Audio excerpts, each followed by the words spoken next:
শ্রাবণ মাস মানেই ভগবান মহাদেবের আরাধনার জন্য অত্যন্ত পবিত্র মাস। নমস্কার, সবাই কেমন আছো? চলে এলাম আমি শেফালি, হলদিয়া থেকে, তোমাদের সঙ্গে কিছু কথা, কিছু গল্প নিয়ে।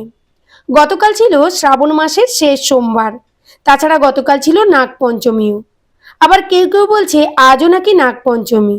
এদিকে ক্যালেন্ডারে লেখা আছে আজ মা মনসা মায়ের পুজো, কিন্তু বাংলা হিন্দু পঞ্জিকা অনুযায়ী আজ শ্রাবণ শুক্লপক্ষের ষষ্ঠী তিথি।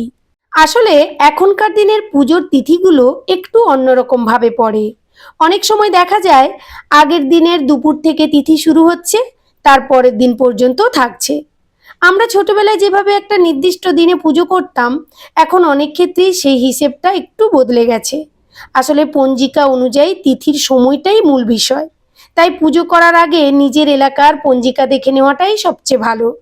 কয়েকদিন ধরে প্রচুর বৃষ্টির কারণে বাজারে ফুলের দাম যেন আগুন। প্রচণ্ড বৃষ্টির জন্য দুদিন স্কুলও ছুটি দিয়েছে। এদিকে আমার দিদির বাড়িতে জল একেবারে ডুবো ডুবো অবস্থা, কোমর সমান জল, তাই দিদি আসতে পারেনি।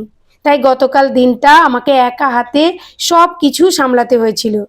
শুধু পুজো রান্না বান্না নয়, অনেক কিছু কেনাকাটাও ছিল। কিসের জন্য এত কেনাকাটা সেটাও তোমাদের সঙ্গে পরে শেয়ার করব। তো সকালবেলা ঘুম থেকে উঠে ঘর বাড়ি ঝাড়ু মোছা সব কিছু করে তারপর স্নান সেরে সোজা ঠাকুর ঘরে চলে গিয়েছিলাম। আগে থেকেই সব কিছু জোগাড় করে রেখেছিলাম বলে পুজোটা কিন্তু খুব সহজেই তাড়াতাড়ি করে ফেলেছিলাম।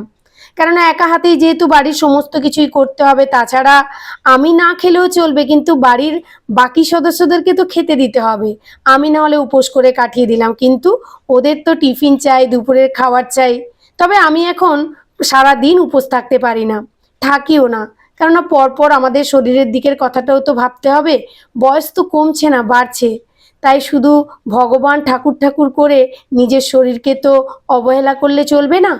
তাই সময় মতো একটু হলেও খেতে হবে। তো আগে একদিন আমি নির্জলা উপোস করেছিলাম, কিন্তু নির্জলা বলতে ভগবানের মাথায় জল দেওয়ার পর তারপর আমি উপোসটা ভঙ্গ করে ফল খেয়েছি, সাবুর খিচুড়ি খেয়েছি। তাই এবারে আর নির্জলা উপোস করিনি, পুজোর পর খেয়েছি। আর বাইরে প্রচণ্ড বৃষ্টি হচ্ছিল, তাই মন্দিরে যেতেও ইচ্ছে করছিল না। এদিকে দিদিও আসেনি, সব একা হাতে সামলাতে হচ্ছিল। তাই ভাবলাম মন দিয়ে যদি বাড়িতেই পুজো করে নিই, তাহলে মন্দিরে যাওয়ার কি আর দরকার পড়ে? আমার এই ভিডিওটা দেখতে দেখতে অনেকের হয়তো মনে হতে পারে এই পুজোর মধ্যে অনেক কিছুই ভুল আছে। দেখো, আমি প্রথমেই বলে রাখছি, আমি কিন্তু পুজোটা আমার মতো করে করি। কারুর নিয়মের সঙ্গে মেলালে এখানে হয়তো অনেকের সঙ্গে নাও মিলতে পারে।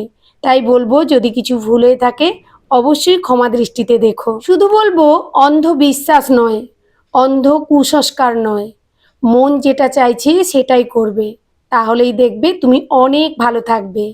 তো আজকের ভিডিওটা এই পর্যন্ত থাক, দেখা হচ্ছে নেক্সট ভিডিওতে।